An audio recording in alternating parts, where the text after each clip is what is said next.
कैवल्यं दिव्यवृक्षाक्षी आदिकर्तारं कृपानिधे प्रणतक्लेशनाशाय अनन्ताय नमो नमः। अल्पज्ञोऽहं सर्वज्ञोऽहं सशरणं जुगलरूपं त्वं नमामि। भगवान श्री करुणासागर महाराज की जय। सत्य આજે આપણો ઉલટ ક્રિયાનો 15મો ક્લાસ. 15 ક્લાસ આપણે આમાં ઉલટ ક્રિયાના થશે. 14 પૂરા થયા. ગયા વખતે જે આપણે લીધું હતું બુદ્ધિ અને અહંકાર અંતસ્કરણ, એટલે અહંકાર અંતસ્કરણની અંદર આજે આપણે અહીંયા લખી નાખ્યું છે ઉલટ ક્રિયાની અંદર શું શું આવ્યું. તો અહીંયા 1, 2 ને 3 એમ 5 ક્રમ એના લખ્યા છે. આપણે દેખાય છે. હવે અહંકાર અંતઃકરણ આપણે ગયા વખતે કર્યું, બરોબર. આ અંતઃકરણની ઉલટ ક્રિયા માટે તો સૌથી પહેલા આપણે ક્યાં આગળ થયું? મન આવ્યું. તો મનની ક્રિયા લીધી. પરમ ગુરુના લક્ષ્ય બોધ માટે મનમાં સંકલ્પ કરી બીજા વિકલ્પો છોડી દેવાના. કયો? પરમ ગુરુના લક્ષ્યનો જેટલો એ કર્યો. પછી એ વિકલ્પનો કરી હવે એ લક્ષ્ય હવે બુદ્ધિમાં જોવાનું.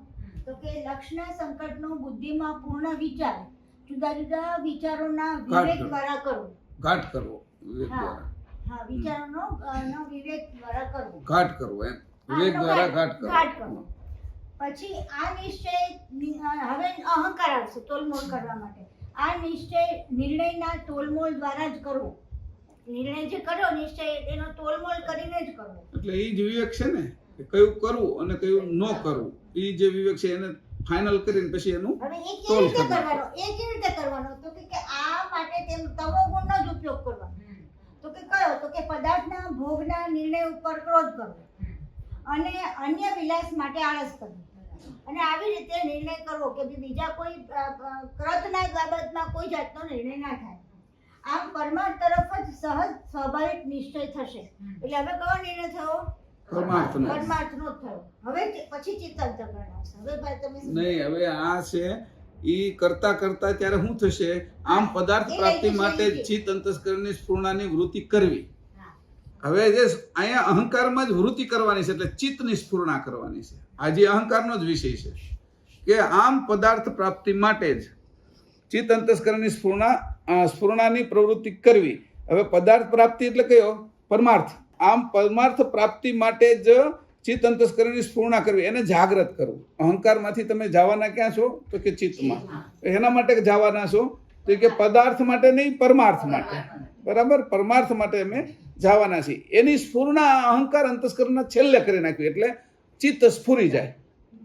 છેલ્લે અમુક કામ આપણે કરતા હોય ને કે છેલ્લે આ આરવા લઈ લેશું એમ, એટલે આપણે બધું લીધું હોય પછી જોઈ કે પાણીની બોટલ છેલ્લે રાખી કે આરવા હાથમાં લઈ લેશું એમ, એટલે ત્યારે આ છેલ્લે ચિત્તને સ્ફુરણ કર્યું છે. હવે અહીંયા સ્ફુરણ કરવું ત્યાં સુધીનું કામ છે એ અહંકારનું છે. બરાબર, આ સ્ફુરણ થયું એટલે હવે સ્ફુરણ થયું એટલે હવે જાય છે આપણે. હા, પરમાર્થ માટે સહજ નિશ્ચય થાય તે પછી જુદા જુદા સંસ્કારો સ્તરમાં ચિત્તના રહેલા પરમાર્થ તરફના સંસ્કારોના દર્શન અને સ્થિતિ થાય. કારણ કે આપણે પરમાર્થ બીજા ઘણા બધાને માનેલો હોય.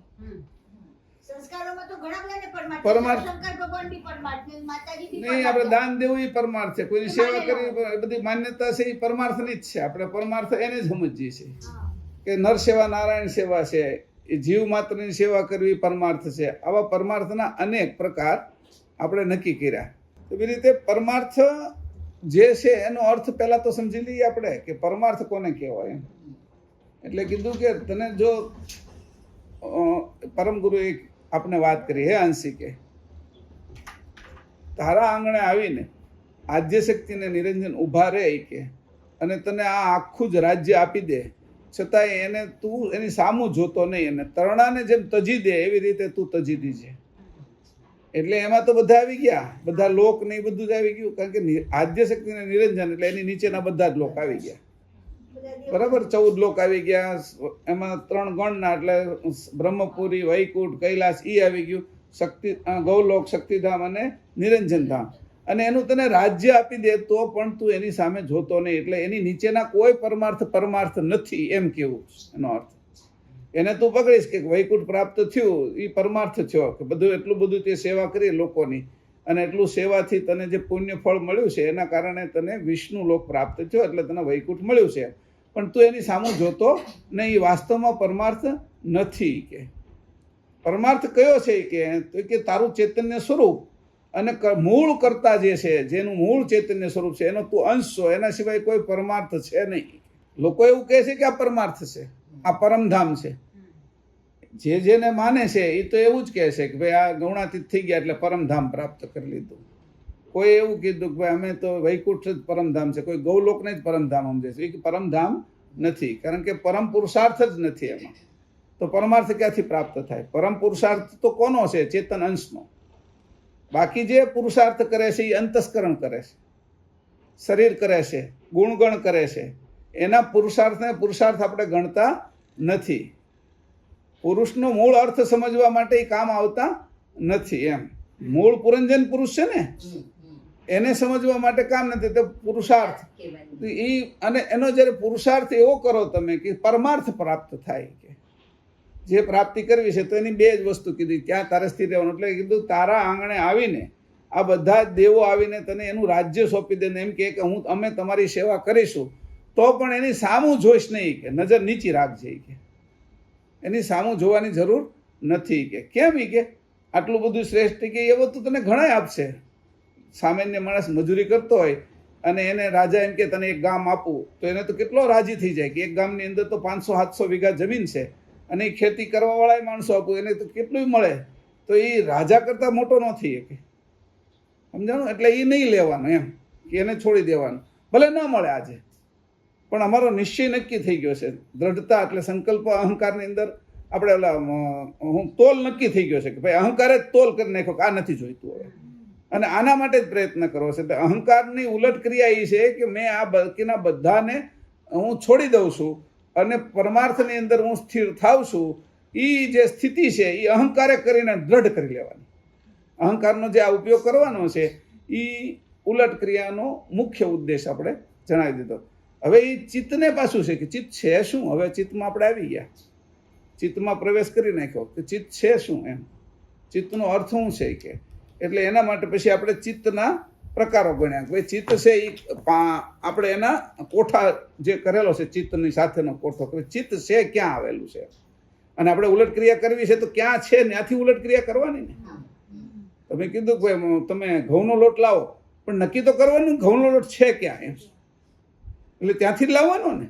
એને કીધું, એને બદલે એવું કીધું કોઈ કે ખાંડ લાવો, તો ખાંડની એક નક્કી જગ્યા છે, તો કે આની ચિત્ત અંતસ્કરણની જગ્યા કઈ છે એમ. એટલે એને થોડું આપણે ઝડપથી લઈ લઈએ. આખી ઉલટ ક્રિયામાં તો બહુ વાર લાગશે.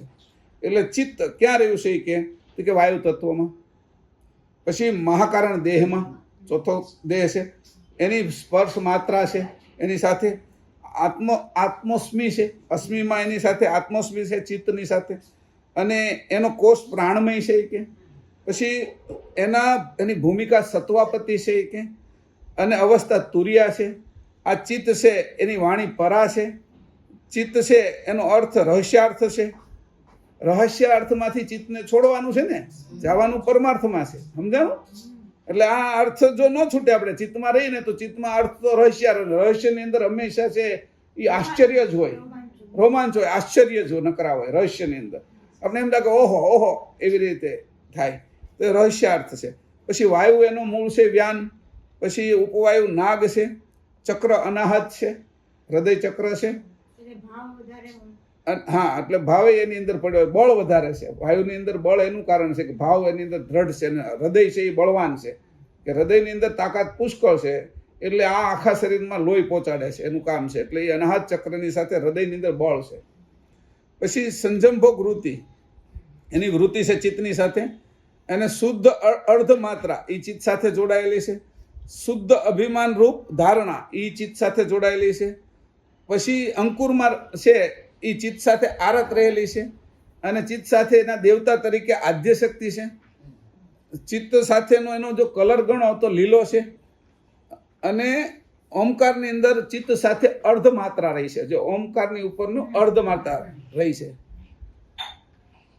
અને ચિત્ત સાથે છે એનો મણિ છે મુક્તામણિ છે, એટલે મોતી જે છે એ ચિત્ત સાથેનું મણિ છે. એ આટલી વસ્તુ ચિત્ત સાથે છે. ચિત્ત એકલું નથી. આપણે ખાલી એમ કીધું કે જાઓ તમને હું મનુષ્ય દેહ આપું છું, એક હાડકા, માંસ, ચામડી, વાળ એનો પિંડો કરીને આપી દીધો હોત તો ખાલી પિંડો જ તે, તો એનું વર્તન કેવી રીતે કરત?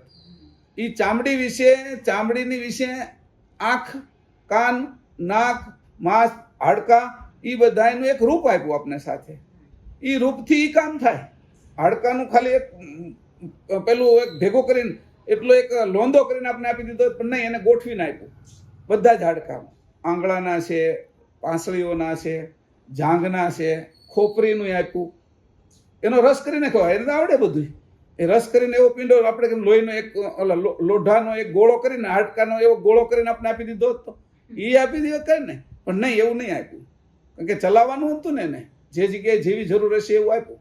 એવી રીતે માંસનો એક પિંડો આપી દીધો તો લોટની જેમ, કે આ લોટ છે એની જેમ માંસનો પિંડો, કે આ લો આપી દી, પણ માંસનો પિંડો ન આપ્યો. ઓઠની અંદર માંસ જુદું આપ્યું, ગાલની અંદર માંસ જુદું આપ્યું, આ નાકનો આ માંસ જુદું આપ્યું, પછી બધા જ પ્રકારનું ચરબી જે છે એ પ્રકાર માંસ જુદું આપ્યું ને એને એની જરૂરિયાત પ્રમાણે એની પાછું એટલી સાધન સામગ્રી લઈને આપણે મોકલ્યા. કિડની, લીવર, આ તે જે માંસના લોચાઓ હશે શરીરમાં, ચામડીઓ અલગ અલગ. એટલે એની એમ ન કીધું કે ભાઈ આ એક ચાદરની જેમ ઘડી વાળીને ચામડી આપી દો, ચાદરની જેમ ઘડી વાળીને ચામડી આપી એકાદ, પણ ન આપી એવી રીતે. ચામડીને એ રીતે ગોઠવી ફર્સ્ટ ક્લાસ રીતે. આંખના ડોળાની ચામડી, કાનના પડદાની ચામડી, જીભની ચામડી, આ બધી ચામડીઓને સરસ રીતે ગોઠવી. એની નાકની ચામડી, એટલે આપણે ખબર પડે કે એ ખાલી ચામડી આપણે એમ કીધું હોય કે આ પેકિંગ કરીને લઈ જાઓ નહીં, કે તમારે ચાદરની જેમ, અને આ મનુષ્ય શરીરમાં હાલશે એમ. તો એવી રીતે આપણે આપ્યું નહીં. એમાં ચિત્તની સાથે એને જોઈતી વસ્તુ કેટલી સરસ રીતે ગોઠવી છે. એ જ્યારે આપણે અંદર ઉતરી તો ખબર પડે ને. મનુષ્ય શરીર ત્યારે કે કરતા આવા છે, હવે ત્યારે કરતા ઉપર પ્રેમ ઉત્પન્ન થાય. આ મૂળ મુદ્દો છે. હું કોણ છું, મારા કરતા ઉપર મને કેમ પ્રેમ ઉત્પન્ન થાય. વાસ્તવમાં ભક્તિ હું એમને કરું, આંધળી ભક્તિ, કે બહુ મોટા માણસ છે ભક્તિ કરું, પણ એની મોટાઈ કેમાં છે, કઈ રીતે મોટા છે, તો મને ભક્તિ મારી દ્રઢતા થઈ જાય. એ દ્રઢતા પછી ખસે નહીં. બીજી ભક્તિ હોય ને, ઘડીક વાર એમ થાય કે આ બહુ માણસ સારા છે, બહુ સંપત્તિ વાળા છે, બહુ મોટી સત્તા વાળા છે, એની સત્તા વહી જાય એટલે પૂરું થઈ ગયું, એની સંપત્તિ વહી જાય એટલે પૂરું થઈ ગયું. તો એ જેના કારણે એ હોય છે એ જાણીને આપણે એનો ભાવ થાય. પણ આપણે જોઈએ છીએ કે આ તો ક્યારે ખસતી જ નથી સત્તા.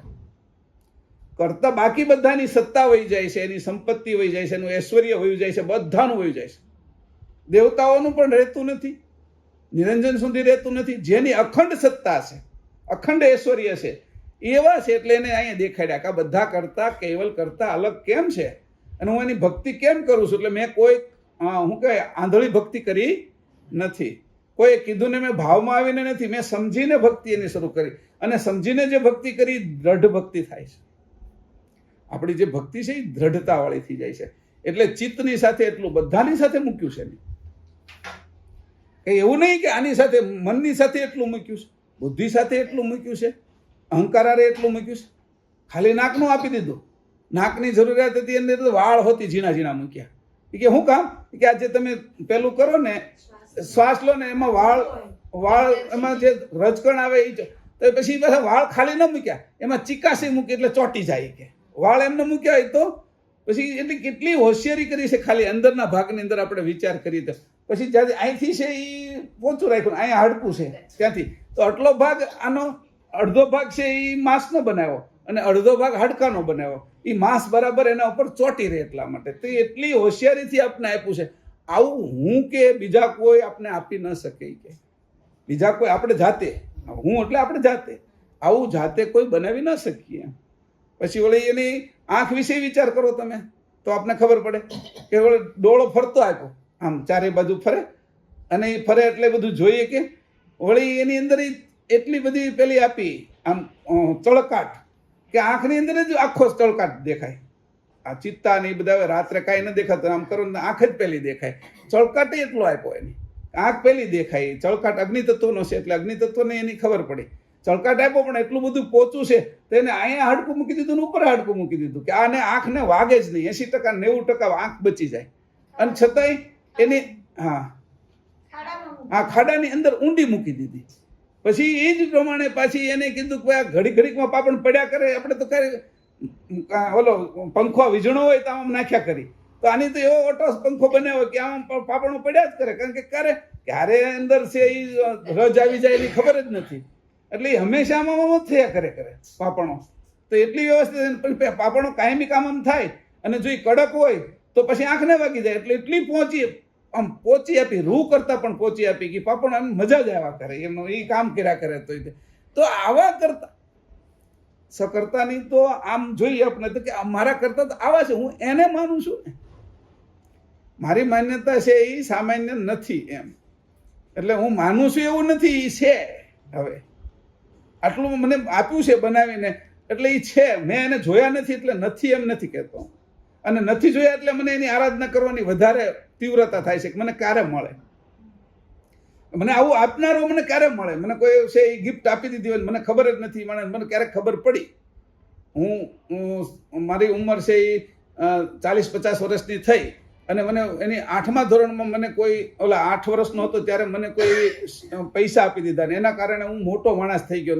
મારું શિક્ષણ કર્યું, એની કપડાં લત્તા ખાવા પીવાનું ધ્યાન રાખ્યું, અને એ માણસને હું ક્યારેય મળ્યો જ નથી. અને પછી મને કોઈ એવું કીધું તારા માટે આટલું આની કર્યું છે એમ, અને તો હવે એની મને કેટલી ઈચ્છા થાય ક્યારે હું એને મળું. મારા માટે એટલું કર્યું છે. હું અહીંયા જે પદ ઉપર બેઠો છું એના કારણે બેઠો છું, પણ એ તો એક વ્યક્તિની વાત છે. આ બધાને પદ ઉપર બેહાર્યા છે એની વાત છે. આ તો ઇન્દ્રને ઇન્દ્રનું પદ આપ્યું છે, વિષ્ણુને વિષ્ણુનું પદ આપ્યું, શંકરને શંકરનું પદ આપ્યું છે, અવતારોને એનું પદ આપ્યું છે, દેવોને એનું પદ આપ્યું છે, આપને રાજાને રાજાનું પદ આપ્યું છે, વજીરને વજીરનું પદ આપ્યું, ડોક્ટરને ડોક્ટરનું પદ આપ્યું. આ બધી બુદ્ધિ એની આપી, અને એની સાથે આપણે એટલા બધા સરસ રીતે રાખ્યા કે આપણું પોષણ પણ કર્યા કરે છે. દેખાતા નથી છતાંય દરેક ઇન્દ્રિયનું વ્યવસ્થિત રીતે પોષણ એનું ચાલુ છે. હવે મને એના માટે પ્રેમ ન થાય તો મારે પછી ક્યાં જવું? એટલે આના માટે મને પ્રેમ થાય, અને જ્યારે પ્રેમ પરાકાષ્ઠાએ પહોંચે એટલે ભક્તિની પરાકાષ્ઠા થઈ જાય.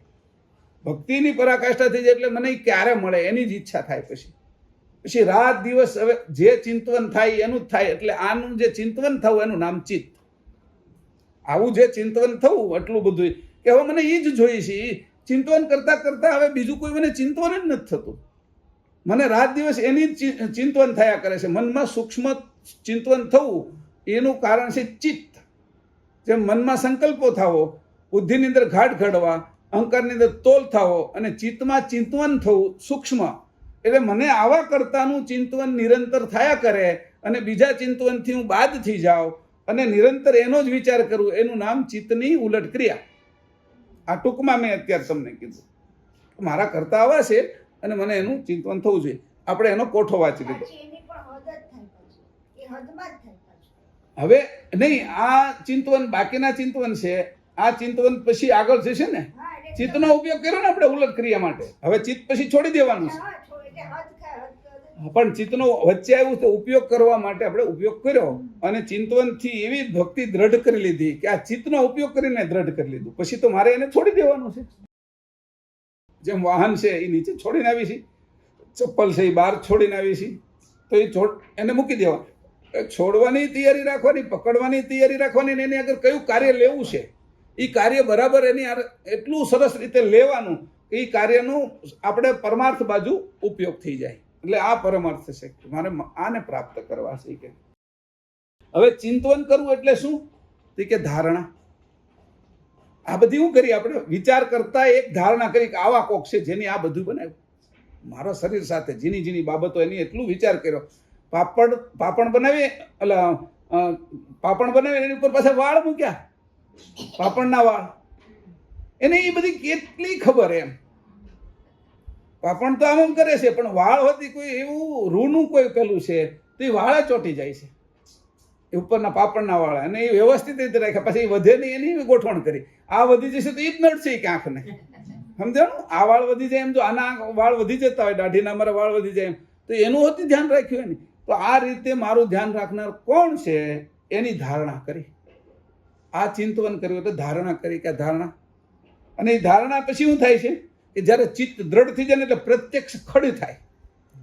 ચિત્ત દ્રઢ થઈ જાય ને એટલે પ્રત્યક્ષ ધારણા પ્રગટ થઈ જાય, ખડું થઈ જાય. હવે એ કેવી રીતે દાખલો એક આપું કે આપણે કદાચ ગામડાની અંદર હોય ક્યારેક જતા હોય ને કોઈ કીધું હોય કે આ જગ્યાએ આ ઝાડની અંદર ભૂત થાય છે.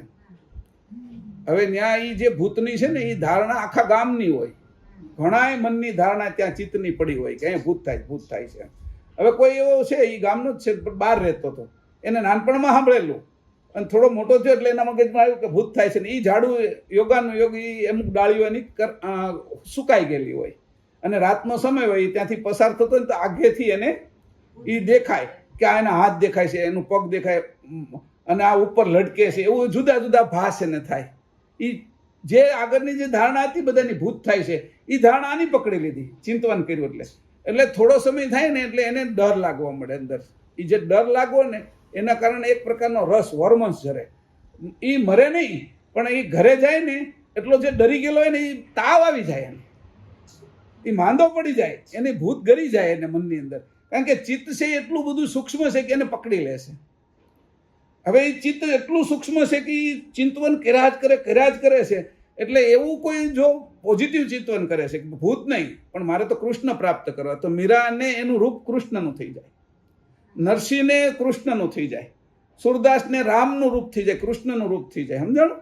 અને પ્રહલાદને છે એ વિષ્ણુનું રૂપ થઈ જાય. એવી રીતે ધ્રુવને પણ વિષ્ણુ રૂપ દેખાવા મળે. કારણ કે ચિત્તનું ચિંતવન કરતા કરતા એવું રૂપ સામે ખડું થાય અને એટલું દ્રઢ થાય કે એ બધાના ચિત્તને પાછું પકડી લે. એટલે વાસ્તવિકમાં થઈ જાય એવું એને લાગે. જ્યાં જાય ને ત્યાં એના બધા જવાબો આવતા હોય એ રીતે થવા મળે. ચિંતવન જ એવું થઈ જાય કે એને રાજા બની જવાનું છે. એટલે એના અંદરના અંતસ્કરણની અંદર એટલું બધું જોરદાર રીતે થાય કે હવે એ રાજા બની જશે. એટલે વાસ્તવમાં રાજા બની જાય.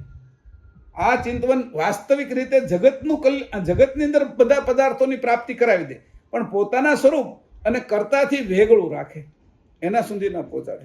જેની આરાધના કરે હનુમાનજીની કે મને હનુમાનજીનો સાક્ષાત્કાર થયો હતો કે, અને એમાં તે આંકડા પાસે ગયો એને એમ કે આંકડામાં મને હનુમાનજી દેખાય એને ગાયની અંદર મને આવું દેખાણું એને દેખાય. કારણ કે ચિત્તવન એટલું સૂક્ષ્મ કરેલું છે કે અને એ અંદર એટલું ઉતરી ગયું છે કે હાલ્યા જ કરે છે એના મનમાં. કેવી રીતે એનો એક દાખલો આપું કે ઘણી વખત આપણે કોઈ ગીત ગુનગુનાવતા ભજન કરતા કરતા આપણે સૂઈ ગયા હોય તો એ ચોથી અવસ્થામાં વયું જાય. મન છે જાગ્રતમાંથી તો સૂઈ ગયું, બુદ્ધિ અંતસ્કરણ એનો તરત ગાઢ કરીને અહંકારને આપી દેશે અને સુસુપ્તિ લાગી અને તુરિયામાં જેવો જાય છે એ એટલે ઓલું એને ચિંતવન શરૂ છે. એને એ ગીત જ્યારે એ તુરિયામાંથી પાછો જાગ્રત થાય છે સવારમાં ત્યારે એ જ ગીત એ જ ભજન એને મગજમાં આવે છે.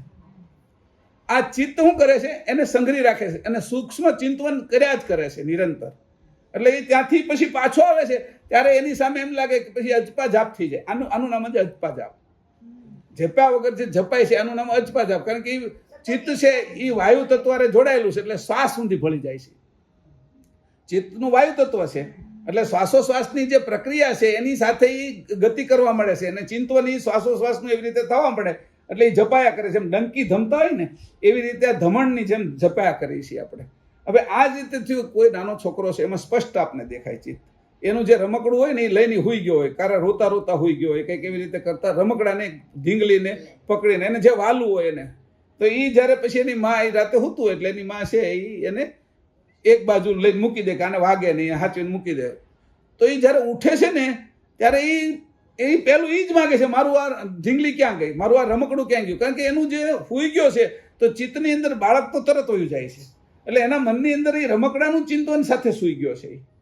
એવી રીતે ચિત્તની અંદર જે ચિંતવન થાય છે એનું નામ છે ચિત્રગુપ્ત. એટલે જે કર્મ છે આપણા બધા એ ગુપ્ત રીતે ચિત્તની અંદર રહ્યા છે એ આપણે આગળ છે એ જન્મ માટે કર્મ છે એ આ જગ્યાએ સંગ્રહાયેલા હોય છે. અને એ સંગ્રહાયેલા કર્મ જ્યારે બીજું શરીર આપણે ધારણ કરીએ અથવા ધારણ કરવા માટેનો આધાર પણ એ કર્મ જ છે ચિત્તમાં સંગ્રહાયેલા. ચિત્ત મરતું નથી, ચોથી અવસ્થા છે તુરિયા, એટલે એમાં મરતું નથી. એટલે એ શરીરો છોડે એટલે તરત એ જ એની સાથે સંસ્કાર લઈને ગયું છે, એ જીવાત્મા થઈ ગયું છે, એની વાસનાઓ બધી લઈને ગયું છે કર્મની સાથે. અને એ ચિત્તની અંદર એટલે જ્યારે નવો જન્મ લે છે એટલે પરિપક્વ થાય છે એટલે એના ચિત્તવનની અંદર પડેલા જે કર્મ હોય છે એ સ્ફુરણ થાય છે. સારા હોય તો સારા થાય, ખરાબ હોય તો ખરાબ થાય છે. જે સ્ફુરણ થાય છે એટલે ઘણી વખત એવું લાગે કે આ કેવો સરસ મજાનો હોય કે ભક્ત હોય કે જન્મથી જ એના સારા સંસ્કાર હોય અને ઘણા છે કે જન્મથી જ તે ખરાબ પ્રવૃત્તિ કરતા હોય. તો આપણે ખબર પડે કે એના ચિંતવનની અંદર જે હુઈ ગયો એટલે મરી ગયો અને જે જાગ્યો એટલે આ બાજુ જન્મ્યો ત્યારે એ બધું લઈને જ આવ્યો છે. જે મને નાના છોકરાની જેમ તો ચિત્ત આ રીતે કાર્ય કરી રહ્યું છે કે ધારણા પછી ત્યાં આગળ એની જે ધારણા ચિત્તની અંદર જે ધારણા થાય છે એ ધારણા એટલી મજબૂત થઈ જાય છે કે વાસ્તવમાં ભાસ થઈ જાય છે, અને વાસ્તવમાં એને એવું લાગે છે પોતાનું જ એક ક્ષેત્ર થઈ જાય છે. એ ક્ષેત્રની અંદર એ પોતે બધાના ચિત્તને આવૃત કરી લે છે. જેટલા એને નીચેના ચિત્ત હોય એને આવૃત કરી લે એટલે એનું કાર્ય સ્વાભાવિક રીતે થઈ જાય. એટલે આવા ચિત્તથી જે કાર્ય કરાવે છે એ લાંબા સમય સુધી પછી એ બીજાને આધીન રાખે છે. ચિત્તના જે લોકો છે ચિત્તની અંદર અને ચિત્તની જે ઉપાસના કરે છે એ એટલા દ્રઢ થઈ ગયા હોય તો એ બીજાને આધીન રાખે છે. અને એ મૂળ માયાનું એટલે આદ્ય શક્તિનું અંતસ્કરણ ચિત્ત છે. એટલે આદ્ય શક્તિ આ બધા જ ચિત્તને જેટલા એની નીચેના ચિત્ત છે એને આધીન રાખે છે, અને એની આગળ ઉપાસના એ જ કરાવે છે. આદ્ય શક્તિ રામની કરાવે કે બીજાને. ચિત્તમાંથી આદ્ય શક્તિ પોતે નથી છૂટતી અને બીજાને પણ છૂટવા દેતી નથી. એટલે શક્તિને વટવી અઘરી હતી. ગુણને વટી ગયા, ગુણાતીત થઈ ગયા, પણ શક્તિતીત તો કોક જ થયા. બાકીના બધા જ જે સિદ્ધો હતા, નાથો હતા, એને બધાને પકડી લીધા. હા, ચિત્ત આદ્ય શક્તિ કોઈને છોડ્યા નહીં. સંકાદિકો નીકળી ગયા, પણ સંકાદિકો નીકળી ગયા તો આદ્ય શક્તિની જે સમજણ હતી એ પાછા લઈને ના ગયા, એ એને છોડી દીધી. આદ્ય શક્તિ એને આપી પણ નહીં. એટલે એવી રીતે કરીને ચિત્ત છે એની વાત કરી. હવે આ જે ચિત્ત છે એની અંદર ભાવ ઉત્પન્ન થાય છે. ભાવ આમ તો હૃદયમાં ભાવ થાય, અને હૃદયનું આ સ્થાન છે. તો ભાવ ઉત્પન્ન થાય છે, અને જે ભાવ ઉત્પન્ન થાય છે હૃદયની અંદર એ ભાવનો રસ બને છે. એ ભાવના રસથી એટલે હોર્મોન્સ આપણે કહીએ ને, રસ એક પ્રકારના આપણા શરીરની અંદર અમુક પ્રકારના જે રસો છે એ ઝરે છે. એ જે ભાવ ઝરે છે એ દ્રઢ થઈ જાય છે એટલે એ રૂપ લે છે. અરૂપમાંથી ચિત્ત રૂપવન કરે છે, રૂપવાળું કરે છે. અરૂપ શું છે? વાયુ. હવે પછી એમાંથી અગ્નિ બને છે તો રૂપવાળો દેખાય છે આપણે, અગ્નિ. એટલે વાયુનું રૂપ નથી દેખાતું આપણે, પણ જે અરૂપમાંથી રૂપ બાંધવાનું શરૂઆત કરે છે એમાં વાયુમાંથી અગ્નિ ઉત્પન્ન થાય છે તો રૂપ આપણે દેખાય છે અગ્નિનું. હવે જ્યારે રૂપ બને છે એનું ચિત્તની અંદરથી ત્યારે એની અંદર ભાવ છે એ દ્રઢ થઈ જાય છે, એ ભાવની સાથે રસ ઉત્પન્ન થાય છે. એવા 9 રસો છે એ એની સાથે જોડાયેલા છે ચિત્તની સાથે. જે નવરસ આપણે કહીએ છીએ ને આની અંદર નવરસ આપણે નથી કહેતા?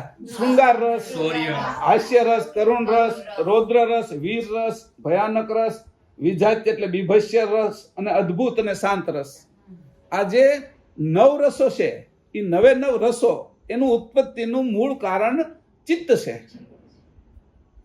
ત્યાં આગળ ઉત્પન્ન થઈ અને આકાર લે છે ત્યારે છે એ અહંકારમાં આવે છે. ચિંતવન કેનું કરે છે? આ ચિંતવન કયું એટલે સંકલ્પ વિકલ્પ નથી કરતું. આ ચિત્ત સંકલ્પ વિકલ્પ અને ચિંતવનમાં શું ફરક છે? કોઈ એમ પૂછે આપને. સંકલ્પ વિકલ્પ કરવો તો કોઈ આ કરવું કે ન કરવું એ સંકલ્પ વિકલ્પ છે, પણ ચિંતવન કરવું એટલે શું થાય? એનું હોર્મોન્સ તૈયાર થાય. એના નિરંતર વિચારમાં એમાં ને એમાં રહે એટલે એનું ઝરણ થઈ જાય, ઝરવા મળે. અને એ ઝરણ થાય જે રીતે, કેવી રીતે કે ઝરણ થવું એટલે જેમ લીમડો હોય, લીમડાની અંદર કોઈ જગ્યા ઉપર કાપો પડે અથવા આપણે પાડીએ તો ધીરે ધીરે એનું ઝરણ થવા મળે. એ ઝરણ થતા થતા એ ગંઠાઈ જાય અને ગંઠાઈને ગુંદર રૂપ થઈ જાય, ગુંદર થઈ જાય.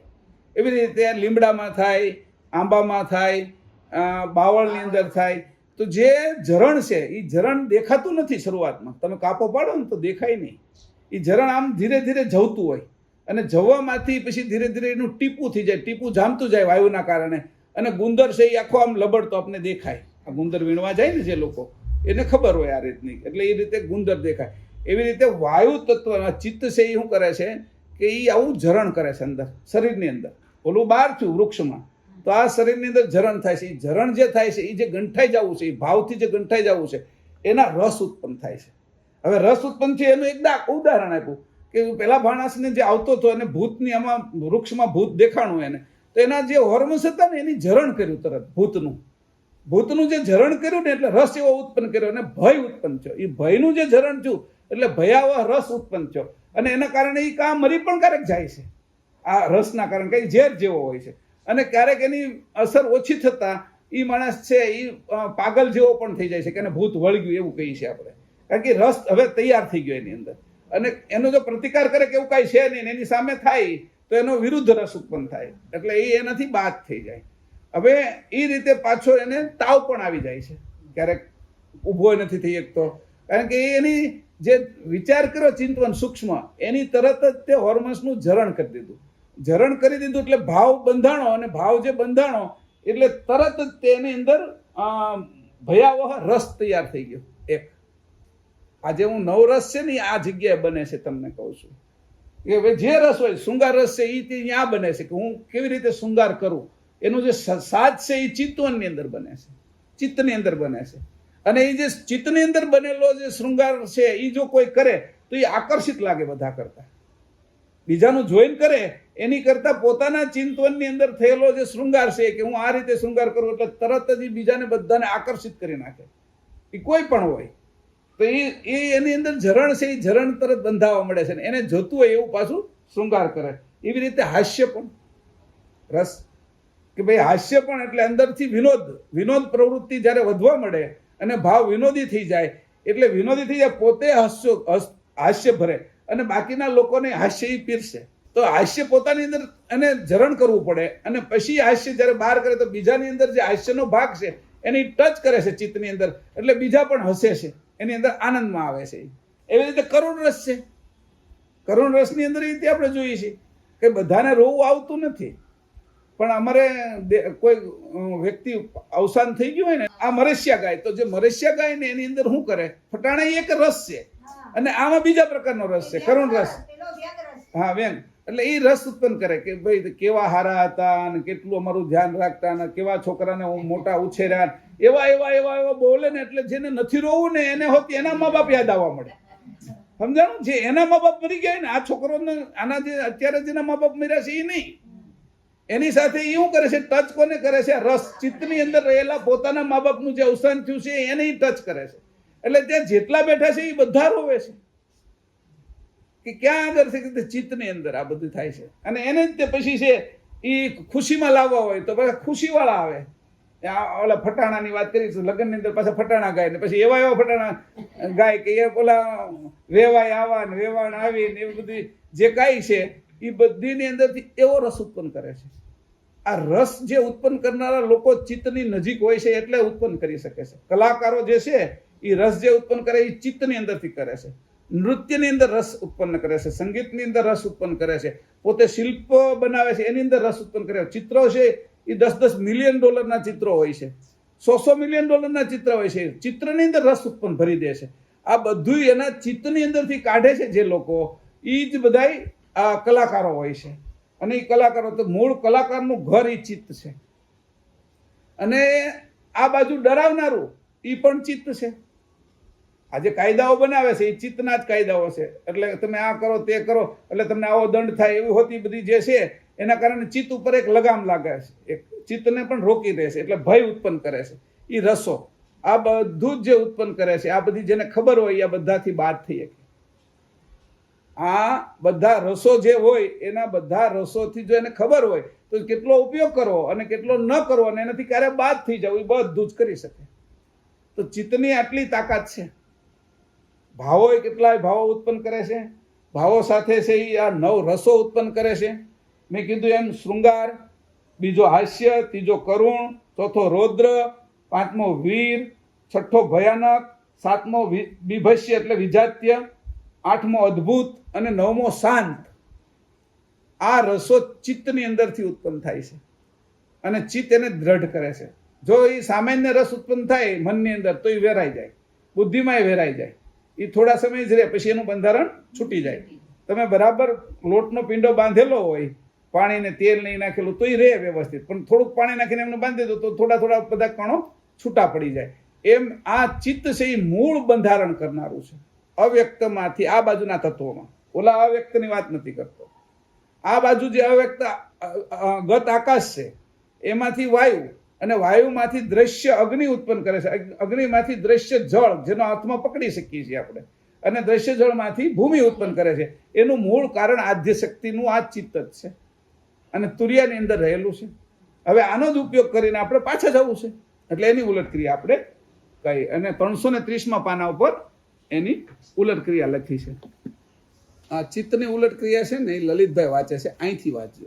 હવે ચિત્ત અંતઃકરણ તે આ આપણે જે લખી છે ને એને અલગ કરીએ છીએ. એમાં પંચમ વેદનું જ આવશે, પણ આમાં થોડુંક અલગ રીતે લખ્યું છે. તમે એને સાથે જોતા જજો, કારણ કે આપણે વ્યવસ્થિત તૈયાર કર્યું છે. જોરથી છે બોલજો. ચિત્ત અંતઃકરણમાં જે સૂક્ષ્મ ચિંતવન થાય છે તથા તેનાથી જે દર્શનો અને સિદ્ધિઓ પ્રગટે છે તેનાથી સાવધ થઈને ફક્ત સાક્ષી ભાવે તેમને જોવા. ચિંતવન ફક્ત પરમ ગુરુના લક્ષનું જ કરીને નચિત થવું પડે.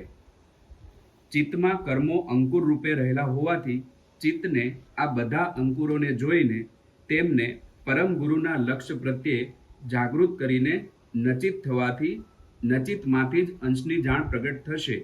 આ જ ચિત્તની ઉલટ ક્રિયા છે. આમ પરમાર્થ પ્રાપ્તિ માટે જ ચિત્ત અંતઃકરણની પૂર્ણાની પ્રવૃત્તિ કરવી. બરાબર. આને ચિત્તને પરમાર્થ પ્રાપ્તિ માટે આપણે લઈ ગયા. આપણો અર્થ તો પરમાર્થ જ છે. હવે એને કીધું ને કે ચિત્ત અંતઃકરણમાં જે સૂક્ષ્મ ચિંતન થાય છે તે તથા તેનાથી જે દર્શનો, આ બાજુના 6 દર્શનો થયા. આ દર્શનો પ્રગટ ચિત્તની અંદરથી થયા. આ જે 6 ઋષિઓ થયા, ન્યાય દર્શન ગૌતમે કર્યું ઋગ્વેદમાંથી, પછી યજુર્વેદમાંથી મીમાંસા છે એ જૈમિની ઋષિએ કર્યું, અને વેદાંતની અંદરથી છે એ વેદવ્યાસે આપણે સામવેદમાંથી વેદાંત દર્શન કર્યું. બરાબર. એ દર્શન અથર્વવેદમાંથી 3 દર્શન થયા. કણાદનું વૈશેષિક, પછી પાતંજલિનું યોગ દર્શન અને કપિલનું સાંખ્ય. તો આ દર્શન ક્યાંથી કર્યા એનું દેખાડ્યું. ઓલા એને ખબર નથી દર્શન, આ ફિલોસોફી ભણે છે બધા, આખી દુનિયા ભણે છે દર્શન શાસ્ત્ર, પણ એને ખબર નથી ક્યાંથી થઈ રહ્યા છે. આ પરમ ગુરુનું જ્ઞાન છે કે આ જગ્યાએથી આ દર્શન થયા છે. ચિત્તની અંદર દર્શનો રહેલા હતા, એ દર્શન શાસ્ત્રની અંદર પણ ના તારે રોકાવું કે હવે દર્શનો બરાબર અને સિદ્ધિઓ પ્રગટે છે કે જે તમે દર્શન કરો છો ને એમાં તમે દ્રઢ થઈ જાઓ છો ચિત્તની અંદર, એટલે તમે સિદ્ધ થઈ જાઓ છો. સિદ્ધિઓ પ્રગટે છે કે અનેક પ્રકારની, એ બધું જાણી શકે છે, બીજાનું કામ કરી શકે છે, જ્યોતિષનું એને આસાનીથી બધું થઈ જાય છે. તો કે એમાં તું ઊભો નહીં રહેતો કે આ તાકાત ત્યારે આવે આપણે કે આપણી સાથે પરમ ગુરુ હોય. નકર તો આપણે એમ થાય કે આ બધા એને માને છે ને મારે હું એને છોડી દઉં એટલે હું કાંઈ થોડો એનાથી વિશેષ છું. પણ જ્યારે વિશેષમાં જવું હોય ત્યારે તાકાત બહુ જોઈએ, અને તાકાતની પાછળ પીઠબળ પણ એવું જોઈએ. તો પીઠબળ અહીંયા પરમ ગુરુનું હોય તો જ આ દર્શનો છોડી શકીએ, તો જ આ સિદ્ધિઓ છોડી શકીએ. એટલે પરમ ગુરુ ઉપર જ આધીન થવું પડે અને એના ચરણની અંદર રહેવું પડે. આ રીતે જ્યારે કે સિદ્ધિઓ પ્રગટે છે એનાથી સાવધાન થઈને ફક્ત સાક્ષી ભાવે તેમને જોવા. સાક્ષી ભાવે જોવાના કે ભાઈ આ રીતે કરી રહ્યા છે, એટલે ખબર પડી જાય, એની ગતિની ખબર પડી જાય, દર્શન શાસ્ત્રની ગતિની ખબર પડી જાય, 4 વેદની ગતિની ખબર પડી જાય. તો કે કેમ તમને આ ખબર પડી? કે મને પંચમની ખબર છે. જેને પંચમની ખબર છે એની નીચેની તો બધી જ ખબર એને પડી જવાની છે, અને એને આ બધીની અંદર કોઈ ભાવ નથી રહેતો. પછી એમ કે હું તને આ વૈકુંઠનું પદ આપી દઉં તું, અને વૈકુંઠો તો કેટલાય છે પાછા, જ્યાં જ્યાં બ્રહ્માંડો ઉત્પન્ન થયા ત્યાં વૈકુંઠો છે એક, અને બ્રહ્માંડનો તો પાર નથી, તો વૈકુંઠોનો પાર નથી એવું વૈકુંઠનું પદ મારે તો છેલ્લું પદ જોઈએ છે. સિદ્ધોનો પાર નથી. અહીંયા જે સિદ્ધિવાળા છે, આપણા ગામના જે પૈસાવાળા છે, બીજા ગામમાં એના પૈસાવાળા છે, સુરતના જે સંપત્તિવાળા છે, જયપુરમાં એની સંપત્તિવાળા લોકો છે, દિલ્હીમાં મુંબઈમાં એની સંપત્તિ, આપણા દેશમાં જે સંપત્તિવાળા છે, અમેરિકામાં એની સંપત્તિવાળા લોકો છે. એવું કંઈ નથી. આપણા નેતાઓ છે આપણા દેશમાં, એવા અમેરિકા રશિયા એની અંદર નેતાઓ છે, એમાં લડાયક લોકો છે, એમાં ખેલાડીઓ છે, એ બધે છે. એ પદ મને જોતું નથી કે મારે એ પદને છોડવું છે. એટલે એવા સિદ્ધ દેવોના પછી આ બધા જ પદને એ જોવે છે, જાણે છે અને છોડે છે. એમને નથી છોડતો, કારણ કે ચિત્ત એનો ઉપયોગ કરે છે, જોવે છે, જાણે છે ને છોડે છે. હવે એને કીધું સાક્ષી ભાવે તેને જોવા. ચિંતન ફક્ત પરમ ગુરુના લક્ષનું જ કરીને નચિત થઈ જવું પડે. પરમ ગુરુના લક્ષનું ચિંતન કરીને ચિત્તને છોડવું પડે. નચિત થઈ જવું એટલે ચિત્તનો પૂરેપૂરો ઉપયોગ કર્યો અને ચિત્તને છોડ્યું. ઘોડાનો પૂરેપૂરો ઉપયોગ કર્યો, 100 કિલોમીટર જવું હતું, ઘોડા પર બેસીને ગયા, પણ પછી એને ઘોડાને છોડી દીધો જ્યારે એ ઘરમાં ગયા ત્યારે. આ રીતે જોવાનું છે. તો કે આ રીતે એને કર્યું. હવે એને કીધું એના લક્ષણો ચિત્તના.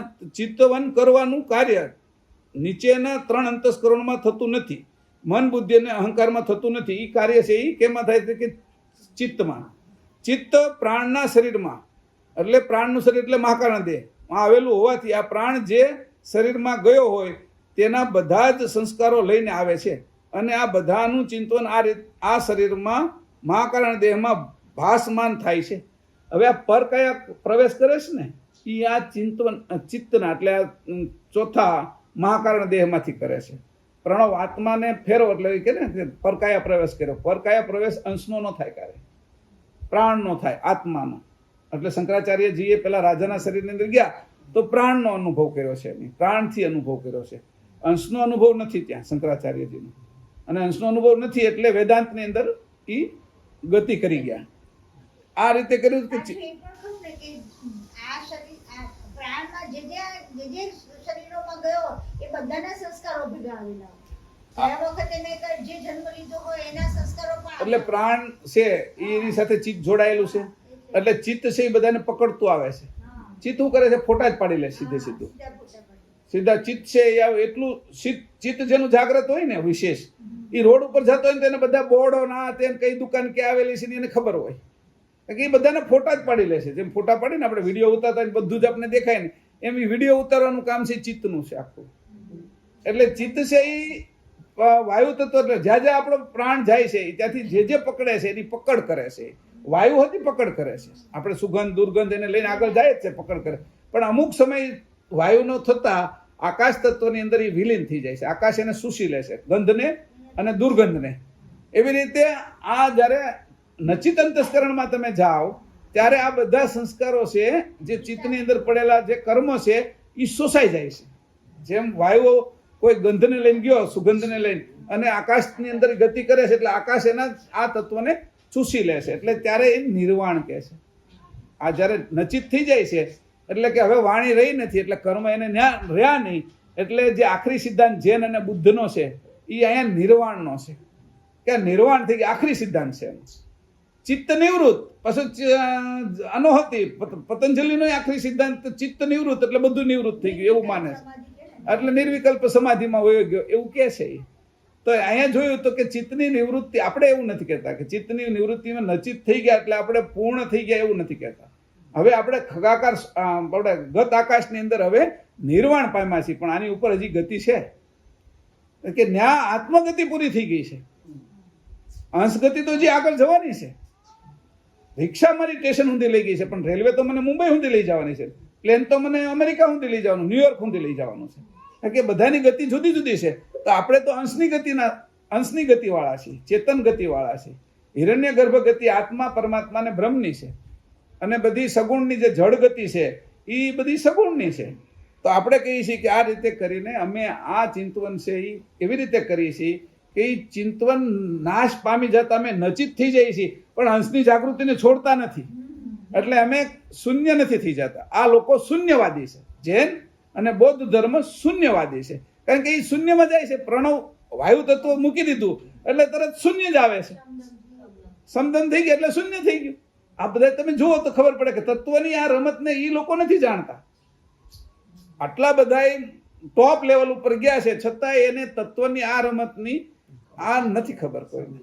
જૈન સંપ્રદાયની અંદર જે લોકો માને છે, બૌદ્ધમાં, એ બધાની સ્થિતિ તમે જુઓ એટલે એ વાયુ તત્વને છોડી દે એટલે કે પ્રાણ પૂરો થઈ ગયો, અમે તો એને વટી ગયા એટલે વાયુ તત્વને તમે છોડી દીધું. વાણી વહી ગઈ, 52 અક્ષર પૂરા થઈ ગયા, વાણીથી પર ગયા એટલે ખાલી નાદ રહ્યો છે.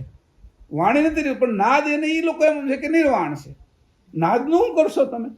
વાણી નથી રહી એટલે નિર્વાણ થઈ ગયા. અને નિર્વાણ આખરી સ્થિતિ છે એટલે એ બધા શૂન્યવાદી છે, કર્તાને માનતા નથી. એ બધા શૂન્યવાદી, એને શૂન્યવાદી કીધા છે આપણે બધાએ. અને એ લોકો માને છે અમે શૂન્યવાદી છીએ, કે અમારે કરતા કોઈ છે જ નહીં એમ કહી દેશે. હવે એને પાપણ વિશે જો કઈ કીધું હોય અને આંખ વિશે કીધું હોય, ડોળો ફરે એના વિશે કીધું હોય તો એ આ શૂન્ય એ બનાવ્યું છે. એની મેળે આસાનીથી થયું છે આ બધું. એની વાહે કોઈ તો હોવું જોઈએ ને. તમે શૂન્યવાદી અમે છે એમ કહેવા વાળા તો તમે છો ને, ત્યારે તમે કહીએ કોઈ શૂન્યવાદી. તો આટલું બધું શ્રેષ્ઠ જેની બનાવ્યું છે એ તો હોવાથી જ તમે એમ કહેશો કે શૂન્યવાદી છે. પછી બુદ્ધ કે મહાવીર કે આગળના ઋષભદેવજી કે શૂન્યવાદી છે એમ, કે કોઈ પણ કે, પણ તમે કહેનારા તો તમે હાજર છો ને. તમે ક્યાં શૂન્ય થઈ ગયા છો? તો એ તો બચે છે ને. શૂન્ય ન થઈ જવા વાળો હજી બચે છે. કહેનારો કેમ રહ્યો? નકર કહેનારો પણ રહેતો નથી. શૂન્યવાદી કહેવાને પાછો કોણ આવ્યો અહીંયા? હું એ સ્થિતિમાં પગી ગયો ને પાછો કોણ આવ્યો કે આ બધું શૂન્ય છે, કોઈએ કર્યું જ નથી એમ કહેવા વાળો કોણ આવ્યો? તો કે જ્યારે એને ખબર ન પડી, જોઈ ન શક્યા, એની દ્રષ્ટિ ટૂંકી પડી, એટલે એને એમ કીધું કે આકાશ પછી કાંઈ છે નહીં. આકાશને આખરી તત્વ છે એ વાત સાચી, આ બાજુનું, પણ આકાશ ઉપર બ્રહ્મ છે. બ્રહ્મ ઉપર બ્રહ્મનો પ્રકાશ, બ્રહ્મરૂપી પ્રકાશ છે, એનો પ્રકાશક પુરુષ છે. એને અમે પુરંજન કૈવલ કહીએ છીએ, એને કરુણાસાગર કહીએ છીએ. એટલી બધી કરુણા બધાને આપી, છતાં એને એમ કહે છે અમારો કોઈ બાપ જ નથી. એટલું બધું આપી દીધું કે તમને એટલી બુદ્ધિ આપી અને તમે શૂન્ય સુધી પહોંચ્યા. તમે બધા તત્વોનો નિષેધ કરી નાખ્યો, ભૂમિ, જળ, અગ્નિ, વાયુને છોડી અને આકાશ તત્વમાં પહોંચ્યા. એવી તમને બુદ્ધિ જેની આપી, ડાપણ વાળી, અને નક્કી કરાવવાનું એ આપનારને તમે માનતા નથી. એટલે તમે એમ કીધું કે અમારો કોઈ બાપ જ નથી. એમ અમે તો આકાશમાંથી પડ્યા, આકાશમાંથી તમે પડ્યા હો તો દેખાડો કોઈ. તમે માતા પિતાને સિવાયનો જન્મ લીધો હોય, તમને કોઈ ઉત્પન્ન ન કર્યા હોય તો તમે છે એ મને બતાવો. તો એવું કઈ છે નહીં. એટલે તમે ઉત્પન્ન માતા પિતાથી થાવ છો અને માતા પિતા નથી એમ કહો છો, એમ તમે કરતા સકર્તાથી ઉત્પન્ન થાવ છો અને સકર્તા જેવું કઈ છે નહીં એવું કહો છો. એટલે તમે છે એ તમારી જાતે તે અસભ્ય વર્તન કરો છો. સભ્ય વર્તન નથી, આ સમજણવાળું વર્તન નથી, અણસમજણનું વર્તન છે. એટલે આવી રીતે કીધું કે આ બધા સંપ્રદાયો ચિત્તની અંદરથી નચિત થતા બધા જ નિવૃત્તિને પ્રાપ્ત થઈ ગયા. એટલે એને એમ લાગ્યું કે હવે કોઈ કર્મ પૂરા થઈ ગયા. વાત સાચી છે એની, કર્મ નિર્જરા થઈ ગયા, એ કેસી વાત સાચી છે, કર્મ પૂરા થઈ ગયા. પણ કોના થયા? જીવાત્માના કર્મ પૂરા થયા છે. અને તમે આ ખગાકાર શૂન્યની અંદર પડી રહેશો એના જેવા થઈને, તો જડતાની અંદર જેમ માણસ સૂતો હોય અને એવો ગાઢ ઊંઘની અંદર વહી ગયો, એમ તમે ઉન્મુની અંદર વહી જાવ છો ત્યારે આકાશની સાથે એક થઈ જાવ છો. અને આ મનુષ્ય છે એ હોઈ જાય છે, સુસુપ્તિમાં વહી જાય છે, ત્યારે ભીત, દિવાલ, પલંગ એની સાથે એક થઈ જાય, એની જેવો જ છે. પણ જાગશો ત્યારે, ન્યાય તમને કોઈ જાગ્રત કરશે ત્યારે, તો તમે નચિત, વાસ્તવમાં નચિત મૂળ સ્થિતિ નથી, એના ઉપર હજી ચિદાભાસ છે. નચિત ઉપર ચિદાભાસ છે, ચિદાભાસ ઉપર ચિદ અંતસ્કરણ છે. એ લોકો આટલા અંતસ્કરણને જાણતા નથી. મન, બુદ્ધિ, ચિત્ત અને અહંકાર, એટલા 4 અંતસ્કરણનો જ વિવેક કરે છે મોટા ભાગના. અને એનાથી કોઈ વળી આગળ ગયું છે તો એમ કહે છે કે ભાઈ ઉન્મુની અવસ્થા, એટલે નચિત અંતસ્કરણ છે. પણ નચિતથી આગળ જવાય છે ત્યાં ચિદાભાસ એ બ્રહ્મનું અંતસ્કરણ છે, અને ચિદ છે એ અંશનું અંતસ્કરણ છે. એ જો ત્યાં સુધી પહોંચે તો એને ખબર પડે ને. અને એની પહેલા જ એની આ યાત્રા પૂરી થઈ ગઈ, થાકી ગયા ને એટલે બેસી ગઈ કે હવે અમારું સ્થાન આવી ગયું. લક્ષ્ય જે હોય એ થાકી જાય, આપણે બહુ હાલતા હોય અને થાકી ગયા, બરાબર થાકી ગયા છે. એટલે જે ઝાડું આવ્યું ને એ નક્કી કરી નાખ્યું કે આ ઝાડું આખરી છે, આની પછી કોઈ જંગલ જ નથી, કે આ છેલ્લામાં છેલ્લું ઝાડું. કારણ કે હું થાકી ગયો, મને દેખાતું નથી, મારા અંગો પૂરા થઈ ગયા સમજના. અને ત્યાંથી બોલે ખરા એ કે કંઈક છે ખરું, પણ નેતિ નેતિ, વેદો એ નેતિ પોકારી, પણ વેદને નથી માનનારા એની શૂન્ય સ્વીકાર્યું. આ વેદને નથી માનનારા, વેદે એવું કીધું કે નૈતિ, કંઈક આમાં ખબર પડતી નથી, આગળ કંઈક છે ખરું એમ, પણ અમે જાણી શકતા નથી એને. એ જે આનાથી પર છે એને જાણી, પણ જે શૂન્ય સ્વીકારી લીધું એને એ નૈતિ નથી કહી શકાય. એમ કે બધું શૂન્યમાં પોતાની મેળે આપોઆપ જ થયું છે, કે કોઈએ કાંઈ કર્યું નથી, કર્યા કાર્ય વગર થયું છે. એટલે એની જે આ ધારણા છે એની કર્મને તો બાળી દીધા, કર્મને તો બાદ કરી નાખ્યા. એટલે નચિતની અંદર ગયા, પણ એનીથી ઉપરનો કોઈ હોય એને ધક્કો મારે ને તો પાછા હેઠે પડે. ઉન્મુનિમાં ગયા ને ઉપરથી કોઈ બ્રહ્મજ્ઞાની છે, કોઈ એવો છે, તો એને ધક્કો મારે, કારણ કે જડતાને પ્રાપ્ત કરી દીધી છે, એને એ જડ થઈ ગયા. એને કોઈ ધક્કો મારે ચેતન થઈને આવ્યો હોય તો એ બધા જ પાછા નીચે પડે. તો અહીંયા એવી રીતે કીધું કે આ નચિત થઈ જવું પડે. હવે ચિત્તમાં કર્મો છે એ કેવી રીતે છે? અંકુર રૂપે. મૂળ અંકુરની વાત નથી કીધી હો, ઓલું અવિગત, અદ્રશ્ય અને દ્રશ્ય અંકુર. આ જે ચિત્તમાં કર્મો છે એ અંકુર રૂપે છે. એટલે જે ચિત્ત છે એ જ્યાં બીજો જન્મ લે છે ત્યારે અંકુર રૂપે કર્મ જાય છે, અને જે કર્મ અનુકૂળ હોય છે એ જ શરીર એને ધારણ થાય છે. આ રીતે રહેલા હોવાથી ચિત્તને આ બધા જ અંકુરોને જોઈને, ચિત્તને આ બધા અંકુરો જોઈને તેમને પરમ ગુરુના લક્ષ્ય પ્રત્યે જાગૃત કરીને, હવે ચિત્તમાં છે ને ચિત્ત દ્વારા જોવાના. ચિત્તમાં રહેલા આ જેમાં હું રહ્યો છું એમાં જ મારે નજર કરવાની, પહેલા મારી નજીકની જ છે. તો એમાં જોઈને પછી પરમ ગુરુના લક્ષ્ય પ્રત્યે જાગૃત કરીને નચિત થવાથી પાછું જાગૃત કરવાનું છે પરમ ગુરુના લક્ષ્યમાં. જાગૃતિ છોડવાની નથી, અતિ ઉજાગ્રત સ્થિતિ છોડવાની નથી, સમાધિમાં આપણે વહી જવાનું નથી. આપણો સમાધિ લક્ષ્ય નથી. લોકો ધ્યાનમાં બેસે કલાક 2 કલાક, સમાધિમાં બેસે, આપણો નથી, લાખ વર્ષ બેસે તોય વાંધો નથી, કારણ કે નચિત થઈ જાય છે, ઉન્મુનિમાં લાગી જાય છે. આપણો ઉન્મુનિનો લક્ષ્ય નથી, અને એ બેઠા રહે છે. મેં કીધું ને 2 જે મહાત્માઓ હતા, તો અમે જે ગયા ઓલા કંકુ ગુફાની અંદર, રામ મંદિરની અંદર, ગંગોત્રીની ઉપર, તો એ જે શીતકાળની અંદર 2 મહાત્માઓ ગંગાના નીચેના પટમાં બેઠેલા, એક અલગ અલગ ઓરડીમાં. શીતકાળ તો ત્યાં 6-8 મહિનાનો ચાલે, અને એમાં 8-8, 10-10 ફૂટ બરફ હોય. એટલે એ બરફ હોય એની અંદર ઉંદરડા આવડા હોય, એના જ્યાંના ઉંદરડાઓ બહુ મોટા. તો એ જે બરફની અંદર એ બેઠા હતા, એને ખાવા પીવાનું ને એવું આપી દીધું હતું, આની ચણા ને એવું અંદર મહારાજે. તો એ અંદર બધું કરી શકે એવી વ્યવસ્થા કરી દીધી. પછી અમુક પેલું રાખી દીધું હોય ઉપર, એટલે અંદર સળગાવે. પણ એ 2 જણા તો સમાધિમાં જ વહી ગયા, બંને સમાધિમાં વહી ગયા એ સમયની અંદર. તો 6-8 મહિના પછી જ્યારે આની ખોલ્યું એ દરવાજા, તો હાડકા પડેલા હતા બેનના, કારણ કે માંસ ને ચામડું ને એ બધું તો પેલા ઉંદરડા ખાઈ ગયા હતા. એ 2 મહાત્માના નામ છે કે સમાધિની અંદર જાય તો જાગ્રત શરીરનો કઈ ઉપયોગ નથી કરી શકતા. એ સમાધિની અંદર પડ્યા રહે, એનો આનંદ એ લીધા કરે. એ એક પ્રકારનો ભોગ જ છે. તો કે આ રીતે કે એમાંથી પણ બાદ થવાનું. આપણે સમાધિમાં માનતા નથી. કોઈ એમ કે સમાધિ શ્રેષ્ઠ છે, તો અમે નથી માનતા. અમે સંપૂર્ણને માનીએ છીએ, સમ આધિને નહીં, સંપૂર્ણને માનીએ છીએ. હવે તમને સમાધિ શબ્દનો અર્થ શું કરો અને સંપૂર્ણનો અર્થ શું કરો, એ તમે જોઈ લીજો. એમ કે અમે સંપૂર્ણને માનીએ છીએ, એટલે અમે અડધા રસ્તે ઊભા રહેવા માંગતા નથી. એટલે અમે જાગ્રત રહેવાનું કરીએ છીએ, કે ચિત્તને છોડ્યા પછી અમે જાગ્રત જ રહીએ છીએ. નચિતમાં જાય તો અમે જાગૃતિ છોડતા નથી. એટલે જાગ્રત થઈ નચિત થવાથી, નચિતમાંથી જ અંશની જાણ પ્રગટ થશે. એટલે જે જાગ્રત રહ્યા છે એમાંથી અંશની જાણ પ્રગટ થાય. આ જ ચિત્તની ઉલટ ક્રિયા થઈ. આ ચિત્તની જે ઉલટ ક્રિયા છે, એ ચિત્તમાંથી હું નચિતમાં જાઉં છું, પણ હું ભૂલી નથી જતો, હું સમાધિમાં નથી વહી જતો, ઉન્મુનિમાં નથી વહી જતો. હું જાગ્રત રહું છું, કારણ કે હું અંશ છું, એટલે જાગ્રત રહી શકું છું ત્યાં. અને હું આત્મભાવ રાખે તો હું સમાધિમાં, કારણ કે સમદમ થઈ ગયો ને, પ્રાણ હટી ગયો. દમ એટલે આત્મા, શ્વાસ, જે નાભીનો શ્વાસ છે એ આત્મા છે. એ શાંત થઈ ગયો એટલે સમદમ થઈ ગયો. સમદમ થઈ ગયો એટલે પછી હું શૂન્ય થઈ ગયો. અને શૂન્યમાં એટલો આનંદ મને આવવા મળ્યો, એટલે પછી મને એ તો જડતાનો આનંદ છે ને. તને આ દિવાલ આનંદ લેતી છે, એ મને ખબર નથી. પછી હું દિવાલ જેવો થઈ જાઉં. એને સુખે નથી નડતું, દુઃખે નથી નડતું, એને ઠંડી નથી નડતી, એને તડકોય નથી નડતો, વરસાદય નથી નડતો. તો પછી મને પેલા ઉંદરડાય ન નડ્યા, પછી ખાઈ ગયા તોય. અમે મુંબઈ રહેતા, તો ત્યાં અમે પેલા જે હીરાના પેલામાં રહેતા, એટલે ત્યાં તે ઘણા ઉંદરડા આવે. પેલા રૂમો અમારા અલગ અલગ હતા, તો ઉંદરડા આવે એટલે એ ત્યાં ઉંદરડા શું કરે, હળવી ફૂંક મારે. અને ફૂંક મારે ને તો ઓલી જે આપણી જે જાડી ચામડી હોય ને પગને, આ જે પાણીની, એ પાણીની ખાઈ જાય. એક જ પડ રહેવા દે, 7 પડ હોય ને એમાંથી 1 પડ રહેવા દે.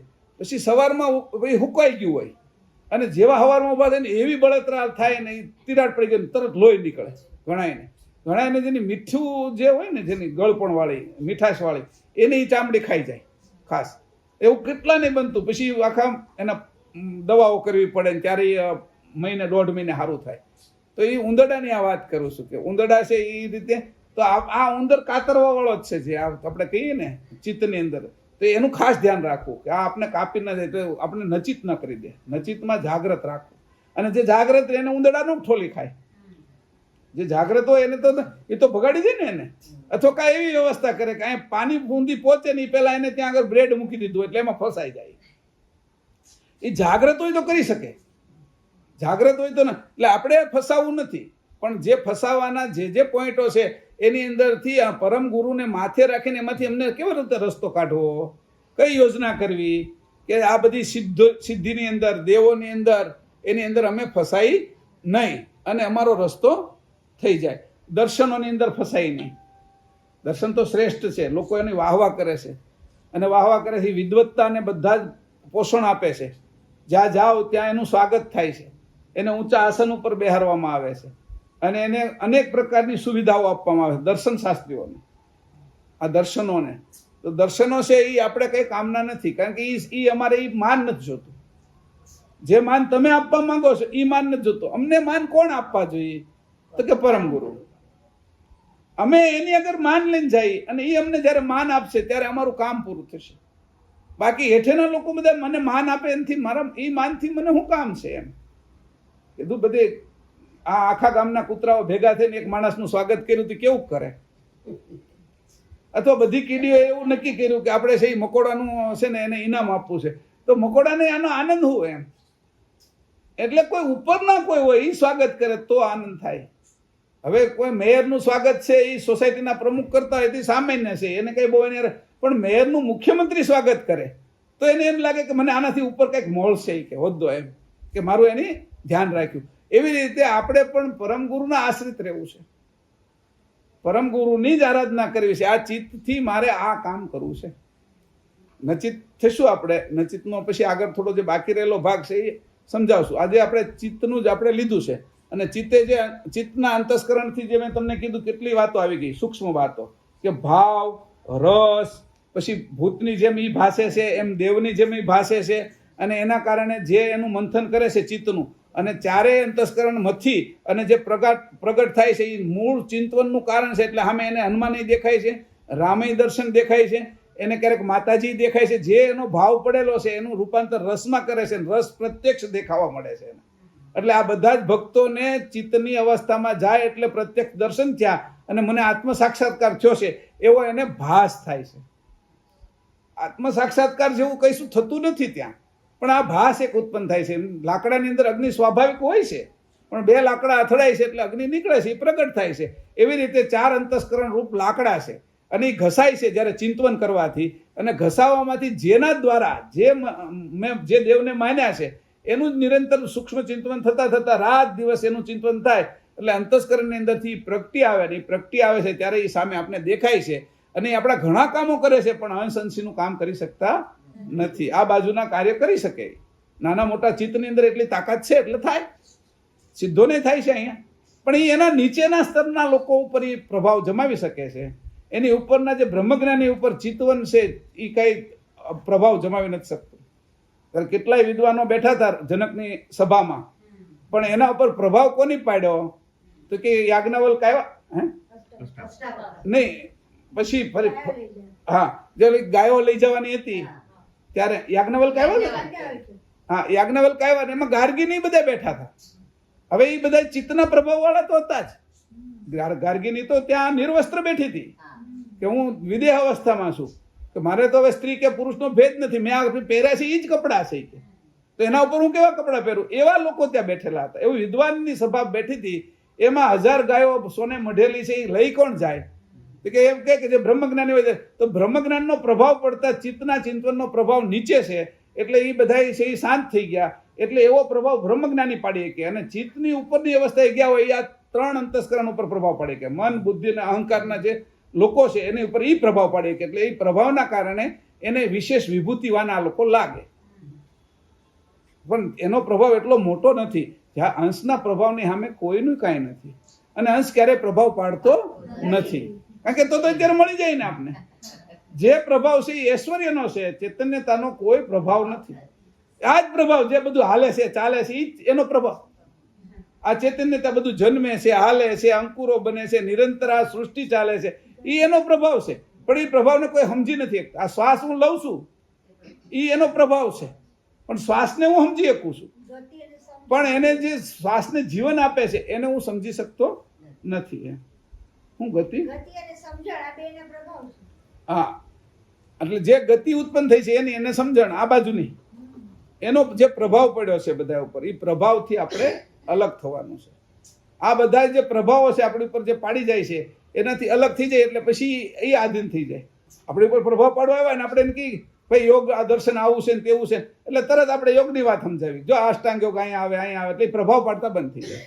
દેવ કોઈ સિદ્ધ આવ્યા તો તારી સિદ્ધિ અહીંયા આવે, એ પ્રભાવ દર્શન ના આવે તો દર્શન શાસ્ત્ર અહીંયા આવે, 4 વેદમાં આ વેદ અહીંયા આવે, આની ઉપાસના અહીંયા આવે તો એ પ્રભાવ પાડતા બંધ થઈ. કે જાણ તો મળી ગઈ ને આપણે, હવે રહી છે માત્ર ઉપાસના. જાણ મળી ગઈ એટલે ઉપાસના કઈ રીતે કરવી, એટલે એ ઉપાસના આપણી નક્કી થયેલા માર્ગની ઉપાસના થાય અને એ માર્ગ આપણે ચોખ્ખો દેખાય પછી. અને ચોખ્ખો જ્યારે માર્ગ દેખાય ત્યારે આપણે એ જ સ્થિતિમાં આવી જાય કે હું હવે અંશ જ છું. હવે મારા આ બધા ભાવો છે એ રદ થઈ ગયા છે. અને અંશ છું જ તે. ઓલા બધાય તો નથી એને હું છું એવું સમજો તો. અંશ તો છું જ હું, એટલે નથી બાદ થઈ ગયું એટલે છું તો રહ્યું, એટલે અસ્તિત્વ.